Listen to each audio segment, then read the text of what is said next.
শখের বস্তুর জন্য মানুষ কত কিছুই না করে। এবার এক তরুণীকে দেখা গেল কাঁধে তার শখের টিয়া পাখি বসিয়ে স্কুটার চালাতে।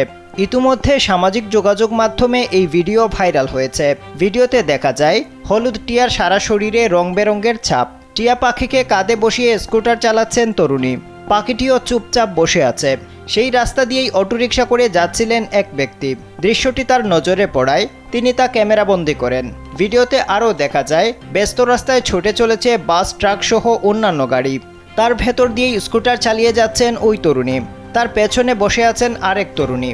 শখের পাখির জন্য তরুণীর প্রশংসা করলেও তাদের মাথায় হেলমেট না থাকায় সমালোচনাও করেছেন নেটিজেনরা। এই ঘটনা ঘটেছে ভারতের বেঙ্গালুরুতে। ভিডিওটি দেখে তরুণীর প্রতি ক্ষোভ প্রকাশ করেছেন অনেকেই। স্যান্ডেলিনা সো, রূপচর্চায় আভিজাত্য। একজন ইন্টারনেট ব্যবহারকারী লিখেছেন, এমন অসাবধানতা অবলম্বন করে স্কুটার চালানো মোটেই ঠিক হয়নি। পাখিটিকেও এভাবে কাঁধে বসিয়ে রাখা উচিত হয়নি, কারণ যে কোনো সময় পাখির প্রতি মনোযোগ চলে যেতে পারে এবং অ্যাক্সিডেন্ট ঘটতে পারে।